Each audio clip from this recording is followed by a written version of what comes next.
নমস্কার, আপনারা দেখছেন আরবি বাংলা। আপনাদের সঙ্গে আমি সুস্মিতা। নজর রাখবো আজকের বেশ কয়েকটি গুরুত্বপূর্ণ খবরে। 3 মাস উধাও প্রধান, মহিষাদলে বিজেপি পরিচালিত অঞ্চলে তালা। প্রায় 3 মাস ধরে উধাও মহিষাদল ব্লকের বিজেপি পরিচালিত বেতকুণ্ডু গ্রাম পঞ্চায়েতের প্রধান ও উপপ্রধান, যার ফলে পরিষেবা থেকে বঞ্চিত হচ্ছেন স্থানীয় মানুষজনেরা। তাই এবার অঞ্চল অফিসে তালা লাগিয়ে দিলেন এলাকারই এক যুবক। প্রায় কয়েক মাস ধরে নিজের বাবার ডেথ সার্টিফিকেট নেয়ার জন্য ঘুরে চলেছেন ওই অঞ্চলের বাসিন্দা সৈয়দ আবুল কাশেম। আজ সকালে ফের অঞ্চল অফিসে বাবার ডেথ সার্টিফিকেট নেয়ার জন্য আসেন তিনি। প্রধান না আসার ফলে আজকে তিনি সার্টিফিকেট পাননি। তাই ক্ষুব্ধ হয়ে অঞ্চল অফিসের মূল গেটে তালা লাগিয়ে দিলেন ওই যুবক। সকাল থেকেই বন্ধ হয়ে থাকে অঞ্চলের যাবতীয় পরিষেবা। উল্লেখযোগ্য, গত পঞ্চায়েত নির্বাচনে এই পঞ্চায়েত বিজেপির দখলে যায়। পরে লোকসভা ভোটের প্রাককালে স্থানীয় দাপুটে তৃণমূল নেতা শেখ মহিবুল খুনের ঘটনায় অভিযুক্তদের তালিকায় নাম উঠে আসে বিজেপির প্রধান ও উপপ্রধানের। আর তারপর থেকেই কার্যত উধাও প্রধান উপপ্রধান। আপনার নামটা একটু বলবেন? আমার নাম সৈয়দ আবুল কাশেম। কোথায় বাড়ি আপনার? বাড়ি জগৎপুর। অঞ্চল অফিসের নাম? পেটকুণ্ডু। আচ্ছা, এই অঞ্চল অফিসে আজকে এসেছো নাকি? আজকের এসেছি। বিগত 4 মাস আমাকে অঞ্চল থেকে ছুটাচ্ছে আমার বাবার ডেথ সার্টিফিকেটের জন্য। আমি নিয়ম অনুযায়ী সমস্ত কাগজপাতি সিস্টেম অনুযায়ী, ইনাদের সিস্টেম অনুযায়ী আমি সমস্ত জিনিস জমা দিয়েছি। আমাকে বললো আজ দেবো, এক সপ্তাহ পরে দেবো, এরকম করে করে এই 4 মাস আমাকে ছুটাচ্ছে। ভিডিও গেছিলাম, ভিডিও বলছে এইচডিও কোর্ট থেকে পারমিশন নিয়ে আসুন, এইচডিও অফিস থেকে পারমিশন নিয়ে আসুন। আমি সমস্ত জায়গা থেকে পারমিশন নিয়ে আসছি, তাও সেটা আমি পাচ্ছি না। লাস্টে আমাকে বললো অঞ্চলের সঙ্গে যোগাযোগ করুন, প্রধান ছাড়া দিতে পারবে না, আপনি অঞ্চলে যে যোগাযোগ করুন। তাহলে আমি এই মুহূর্তে কি করব?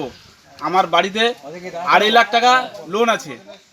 ডেথ সার্টিফিকেট না দেখাতে পারলে ব্যাংকে, ওই লোনটা না দিতে পারলে আমার বাড়ি শুধু নিলাম হয়ে যাবে 15 তারিখের ভিতরে। তাই জন্য আজকের এসা অঞ্চলে আমি নিজে এসে প্রতিবাদ করেছি আজকের।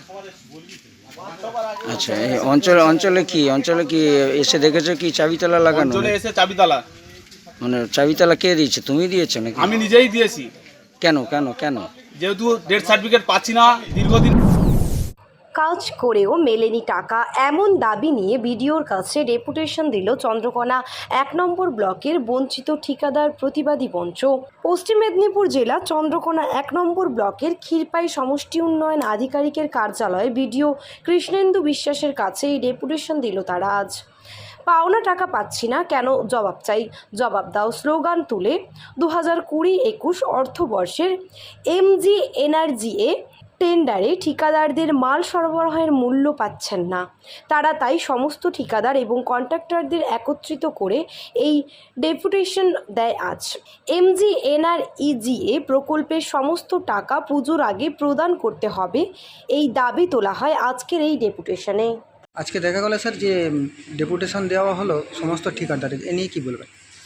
এই নিয়ে একটাই বক্তব্য, আমাকে ডেপুটেশন দিয়েছে, আমি ওনাদের সঙ্গে কথা বলেছি, আমি ঊর্ধ্বতন কর্তৃপক্ষের কাছে বিষয়টি পাঠাবো।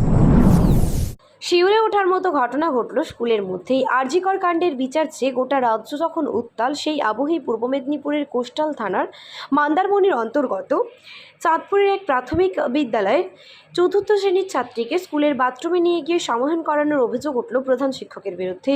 সেই ঘটনায় এলাকায় ব্যাপক উত্তেজনা ছড়ায়। জানা যায়, প্রাথমিক স্কুলের ওই প্রধান শিক্ষক ওই নাবালিকা ছাত্রীকে সমাহরণ করায়। ওই নাবালিকা ছাত্রী বাড়িতে গিয়ে বললে পরিবারের লোকেরা স্কুলে আসলে শিক্ষকের সাথে ব্যাপক উত্তেজনা তৈরি হয়। এই ঘটনায় কাল রাতে গ্রামে ওই শিক্ষককে আটকে রেখে একটি সালিশি সভা বসে। খবর পেয়ে ঘটনাস্থলে পৌঁছায় মন্দারমণি কোস্টাল থানার পুলিশ। পুলিশকে ঘিরে বিক্ষোভ শুরু করেন গ্রামবাসী। অভিযুক্ত প্রধান শিক্ষকের নাম সুমল শেঠ, তাকে স্কুলের মধ্যে আটকে রাখা হয়েছে। পুলিশের সাথে ধস্তাধস্তি লেগে যায় এলাকাবাসীর।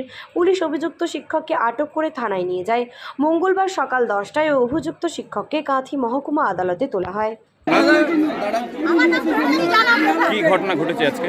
ঘটনা, আমি স্কুলে একটা টিচারশিপ করি, পাশের স্কুল ওরা মাদ্রাসা হাই স্কুল। এখানে স্কুল থেকে ফিরে এসে দেখি যে এরকম চিৎকার চেঁচামেচি, পাশের বাড়ি আমার। চিৎকার শুনে ছুটে যখন আসি তখন সালিসি সভা পর্যন্ত শেষ গড়িয়ে গেছে। প্রথমে উনি নাকি স্বীকার করছিলেন না, সবই শোনা কথা, পরে স্বীকার করেছেন। স্বীকার করার পরে চড়থাপ্পড়ও কেউ দিয়েছে। তারপর থেকে প্রোটেকশন, বিভিন্ন রকমের প্রোটেকশন। সুবল সুবল সিট। এখানে হেডমাস্টার পদে আছেন। লজ্জা, এটা আমাদের শিক্ষক কুলের লজ্জা। আমরা আমরা মাথা কাটা যাচ্ছে। আমরা উনার একদম শেষ কিছু দেখতে চাই, আর বিচারের হাতে আমরা তুলে দিতে চাই না। আগে নাকি শঙ্করপুরে ছিলেন, সেখানে নাকি এই ঘটনা ঘটিয়ে এসছেন, তারপরে এখানে এসে এই ঘটনা।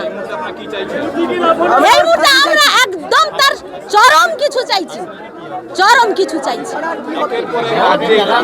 হ্যাঁ বলুন। হ্যাঁ, আমি নিজেকে নিরাপত্তা তো করছি না, এবং সবচেয়ে বড় করে আমি একজন খেলোয়াড় ছিলাম। আমি যদি এইভাবে কারোর শিকার হই, আমি আগে তাকে খুন করব, তারপরে আমি এই ধরনের শিকার হব, যদি আমার ক্ষমতায় কোলায়। একটা কথা বলে দিলাম, নিশ্চয়ই নিশ্চয়ই অবশ্যই।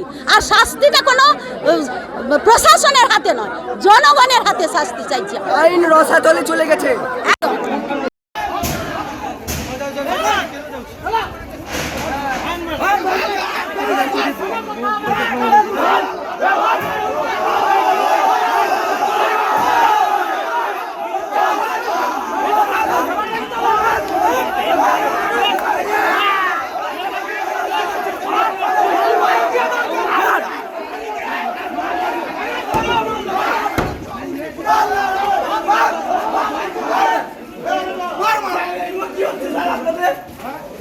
আপনার সুরক্ষা দিচ্ছেন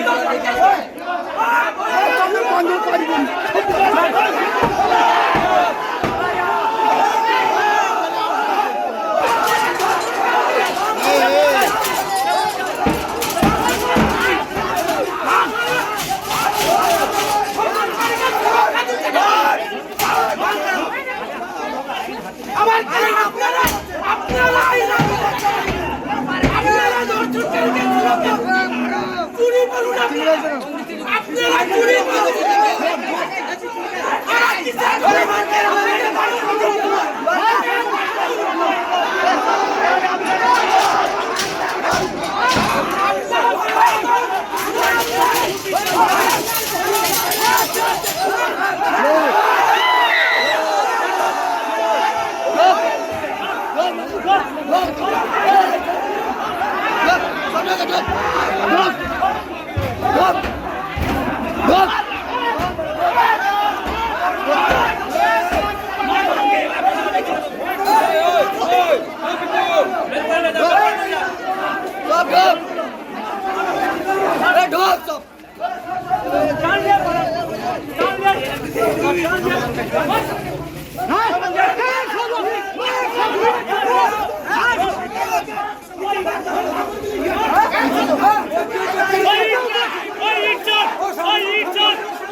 মাথায় জল দাও, মাথায় জল দাও।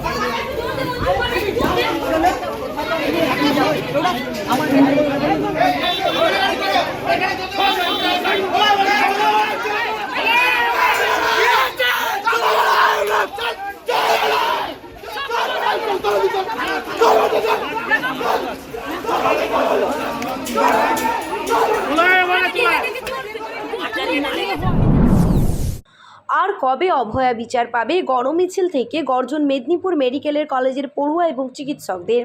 একটা করে বাড়ছে দিন, তিলোত্তমা বিচারহীন, থাকবে না এক ক্ষোভের ঝড়। জাস্টিস ফর আরজি কর। ঐতিহ্য, সংস্কৃতি, বিপ্লব আর সংগ্রামের শহর মেদিনীপুর অনুষ্ঠিত ডাক্তারি, পড়ুয়া এবং চিকিৎসকদের গণমিছিল থেকে উঠল এমন স্লোগান। অভয়া বা তিলোত্তমা বিচারের দাবিতে মঙ্গলবার বিকেলে মেদিনীপুর মেডিকেল কলেজের জুনিয়র চিকিৎসকদের আহ্বানে অনুষ্ঠিত মহামিছিলে যোগ দিয়েছিলেন West Bengal junior doctors front এবং জয়েন্ট প্ল্যাটফর্ম অফ ডক্টরের সদস্যরা। শুধু তাই নয়, নার্স, স্বাস্থ্যকর্মী থেকে অসংখ্য সাধারণ মানুষ স্বতঃস্ফূর্ত যোগদানে এই প্রতিবাদ মিছিল বাস্তবিক এক গণমিছিলের রূপ নেয়। মিছিল শেষে শহরের প্রাণকেন্দ্রে কালেক্টরেট চত্বর অবরোধ করে মানববন্ধন ও অবস্থান কর্মসূচি পালন করেন জুনিয়র চিকিৎসকেরা। হাতে মোবাইলের ফ্ল্যাশ লাইট জ্বালিয়ে এবং কণ্ঠে অরিজিৎ সিংয়ের আর কবে গান ধরে প্রতিবাদের ঝড় তোলেন ডাক্তারি পড়ুয়া এবং জুনিয়র চিকিৎসকেরা। তাদের সঙ্গে ছিলেন সিনিয়র চিকিৎসক থেকে নার্স, স্বাস্থ্যকর্মী সহ শহরের সচেতন নাগরিকরাও।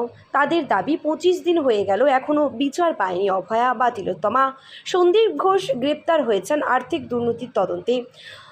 তবে আমাদের দিদি বিচার পাবেন কবে? তাদের এই আন্দোলনকে এক সামাজিক আন্দোলনে পরিণত করার জন্য সাধারণ মানুষকে ধন্যবাদ জানান জুনিয়র চিকিৎসক এবং ডাক্তারি পড়ুয়ারা। একই সঙ্গে যারা এখনও পথে নামেননি তাদের উদ্দেশ্যে অভিজিতের সুরে গান গেয়ে প্রতিবাদী জুনিয়র চিকিৎসকেরা গাইলেন। আর কবে কণ্ঠ শক্তি পাবে, আর কবে চিত্ত স্বাধীন হবে, আর কবে সিক্ত হবে এই হৃদয়, আর কবে শির হয়ে দাঁড়াবে। সেই সঙ্গেই প্রতিবাদ সংযোজন আর কবে অভয়া বিচার পাবে। দেখুন, প্রথম কথা হচ্ছে যে সন্দীপ ঘোষ অ্যারেস্ট হয়েছে দুর্নীতির দায়ে। এখনও অবধি কিন্তু ধর্ষণ বা যে খুন সেই মামলায় কিন্তু সঞ্জয় রায় ছাড়া এখনও কেউ গ্রেফতার হয়নি। তো সেই জন্য যতক্ষণ না অভয়াদি বিচার পাচ্ছে, যতক্ষণ না দোষীরা গ্রেফতার হচ্ছে এবং কলেজে কলেজে থ্রেট কালচার উৎপাত করা যাচ্ছে, ততক্ষণ র্যালি এবং আন্দোলন দুটোই চলবে। আমরা জুনিয়র ডাক্তাররা, মেদিনীপুর মেডিকেল কলেজে জুনিয়র ডাক্তাররা, দাবিটা প্রথম দিন থেকে যে দাবি ছিল সেই দাবি যে স্বচ্ছ তদন্ত করে দোষীদের ধরা হোক এবং কলেজে কলেজে যে থ্রেট কালচার আছে সেটা মূল থেকে উপড়ে ফেলা হোক, যেন হসপিটালটা সিন্ডিকেট করার জায়গা না হয়, ডাক্তারি করার জায়গা হয়। প্রতিবাদী সন্দীপ ঘোষ ইতিমধ্যে সন্দীপ ঘোষ সহ 4 জন অ্যারেস্ট হয়েছে। আজকে আপনাদের র্যালি, কি বলবেন বিষয়টা? দেখুন, আমাদের র্যালি তো প্রতিবাদের অংশ হিসাবে অনেক আগে থেকে ঠিক করাই ছিল এবং সন্দীপ ঘোষ খুব সম্ভবত আর্থিক মামলাতে অ্যারেস্ট হয়েছেন। এখনও যে আরজি কর কাণ্ডে বা যে ধরনের প্রতিবাদের জন্য যে বিচারের দাবিতে হচ্ছিল হয়তো সে ব্যাপারে হয়নি। এবং এই বিষয়ে আপনারা এখন এখানেও জানেন যে মেদিনীপুরে যে থ্রেট কালচারের বিরুদ্ধে আমরা প্রতিবাদ করছিলাম, সেখানেও থ্রেট কালচারের মাথাকে কলেজ থেকে সম্পূর্ণরূপে বহিষ্কার করে দেওয়া হয়েছে। আমরা দেখেছি কলকাতাতে আমাদের ডাক্তার বন্ধুরা লালবাজারের সামনে পড়ে থেকে নিজেদের যে মেরুদণ্ড দেখিয়েছে। সমাজের সর্বস্তর থেকে এই ন্যায় বিচারের দাবিটা এত তীব্র থেকে তীব্রতর হয়ে উঠছে, তারই প্রতিফলনে মিছিলে আপনি দেখতে পাচ্ছেন আমাদের মেদিনীপুর মেডিকেল কলেজের ডাক্তারবাবুরা রয়েছেন, সিনিয়র ডাক্তাররা এসছেন বাইরে থেকে, West Bengal doctors forum, West Bengal junior doctors from, joint platform of doctors, তার সাথে নাগরিক সমাজ, তার সাথে সিস্টার সমাজ থেকে শুরু করে সমাজের সর্বস্তরের মানুষের এমন স্বতঃস্ফূর্ত জনসমাবেশ মিছিল মেদিনীপুর খুব কমই দেখেছে ন্যায় বিচারের দাবিতে। জাতি ধর্ম বর্ণ নির্বিশেষে অরাজনৈতিক একটি সম্পূর্ণ মিছিল সামাজিক ন্যায় বিচারের দাবিতে আজকে মেদিনীপুরের বুকে হেঁটে চলেছে। যেমন এর আগেও আমরা করেছিলাম 13ই আগস্ট ন্যায় বিচারের দাবিতে একটি মিছিল। আজকের মিছিল প্রাণবন্ত স্বতঃস্ফূর্ততায় সমাজের সর্বস্তরের সেই দাবিকে আরও জোরদার করে শাসকের কাছে পৌঁছে দিচ্ছে। সত্যি কথা বলতে অভয়ার ন্যায় বিচার না পাওয়ার আজ 25 নম্বর দিন। কাজেই আমরা সেই আওয়াজটাকে আরও তীব্র করে পৌঁছে দিতে চাই। এই আগুন নিভবে না। আমাদের দিদির ন্যায় বিচারের দাবি আমরা ছিনিয়ে নেব। যারা দোষী তারা অবশ্যই শাস্তি পাবে। কোথাও কোনো প্রমাণ ঢোকা, লুকিয়ে রাখা, কোনো জায়গায় কোনো অপচেষ্টা কিছু বরদাস্ত করা হবে না। মানুষ জেগে উঠছে, মানুষ বাঁচবে, আর কোনো অভয়া যেন কখনো না ঘটে সেই অধিকার নিশ্চিত করার দাবি এই নাগরিক সমাজ পৌঁছে দিচ্ছে সবার কাছে। দেখুন, এখনও সেটা নিয়ে বলতে অনেক সময় লাগবে। আগামী 5ই সেপ্টেম্বর সুপ্রিম কোর্টের শুনানি রয়েছে, তার উপর অনেক আমরা সবাই অধীর আগ্রহে সেই দিকে তাকিয়ে রয়েছি। দেখা যাক, আমাদের দাবি, আমাদের আওয়াজ আমরা পৌঁছে দিচ্ছি। অনেক ক্ষেত্রেই দেখা যাচ্ছে যাদের একটা প্রমাণে চাপা দেওয়ার চেষ্টা চলছিল, তদন্তে একটা অস্বচ্ছতা চলছিল, সেই জিনিসটা দিনের পর দিন আরও বেশি বেশি করে প্রকট হয়ে উঠছে। এবং আমাদের আশা এটাই থাকবে, নাগরিক সমাজ জেগে উঠে যাবতীয় যা কিছু প্রভাবশালী তত্ত্ব খাটিয়ে ন্যায় বিচারের দাবিকে ঢেকে দেওয়ার যে চেষ্টা হচ্ছিল, সেরকম কিছুই জয়ী হবে না। ন্যায় এবং সত্যের জন্য মানুষের যে লড়াই, সেটাই জয়ী হবে। আমাদের অভয়াদি বিচার পাবে এবং আর কোথাও যেন কখনো এরকম অভয়ার মতো পরিণতি না হয়, সেটা নিশ্চিত করার দায়িত্ব সমাজের শুভবুদ্ধি সম্পন্ন সমস্ত মানুষের।